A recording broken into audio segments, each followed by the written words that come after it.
So here's my 1988 E250 camper van. There's my 82 that I did a bunch of work on. Put the Holley Sniper EFI kit on. A bunch of other work done to it, but we'll focus on this one for now. So I have the new ignition key tumbler. Here's the little pin that we want to depress to pull this out. Well, the old one, that is. So if you look up right there, this is the hazard switch. It's obviously busted off, but here is the little depress pin, if you will. So you have to turn it on. This one's really gunked up. So turn it on just before it starts. And it's so gunked up, I actually broke this off trying to get it out. I don't know what you call this little piece, but anyhow, if you turn it on, you can push that pin in. Position here, hold the phone with my knees.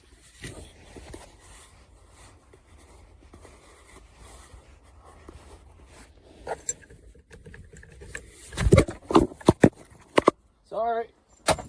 Should have thought about this a little bit more before I started doing the video, but hey, it is what it is. There, it just pulls right out.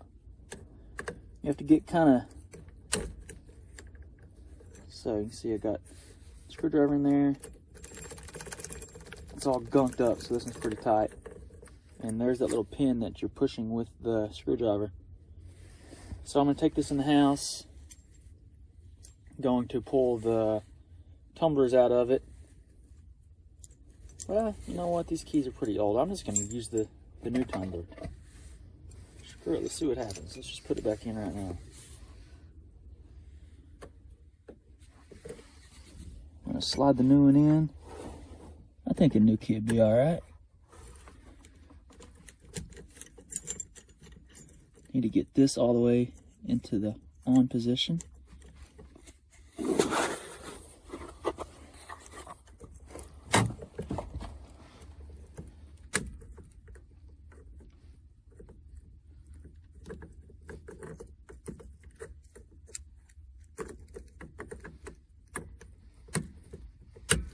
There you go. So, that pin needs to be depressed. You can see that little slot right there. That's where that little ear goes in. So just get those lined up, and boom, pops right in.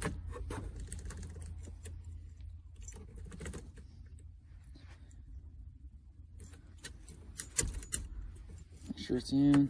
Yeah, there you go. New key. 10-15 seconds. Once you kind of figure out how it works. See that new pin in there? Right there. I'm going to pull this back out just because there's a lot of gunk and stuff. I want it to rotate smoothly, but yeah, that's it. In less than 5 minutes for sure. Rekeyed it. I think this whole tumbler setup with the new key was maybe $15 on Rock Auto. So yeah, like I said, I'm going to pull that out and get some Q-tips and rags and just kind of clean all the gunk out, because it's still pretty, it does rotate easier, but it's still pretty rough. I want it to turn smooth. So I replaced the ignition switch down here. There's a couple other videos of it, but there it is right there. You can see it. Right there, that's it.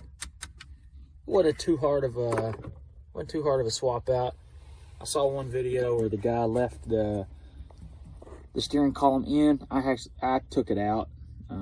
Looks like somebody else has been in here before because that bolt's missing. Just bought this a couple weeks ago, so still trying to deal with somebody else's mechanic work, but hey, that's all right. That's what you get when you get these older vehicles. But yeah, anyhow, I took these out, and the steering column came down a little bit. Gave me a little bit more room to get in there to that ignition switch. And this, I know that has to do with the whole assembly up here in the steering wheel, the blinkers, Cruise control, I don't really know where this is supposed to attach, but I plan to go to a junkyard here in the next couple days and do some recon on how this is done, because as you see down here, this isn't connected. There's a couple other connectors underneath there that don't have anything. There's a couple wires. That looks like somebody's add-on, but that looks factory to me, but I don't know, there's a little tag on there. Maybe that's what the conversion company put on, but anyhow, I'm curious what goes on the other end of this. A few things under the hood the same way, so hopefully I can find a comparable year model at the junkyard and learn some stuff. But yeah, it's got the 351 fuel injected from the factory, so I got a little bit of work to do on that. I don't have it going yet. Waiting on a new coil. Got a new fuel pump in the mail, so hopefully we'll have this bad boy up and going here pretty soon. All right, thanks guys.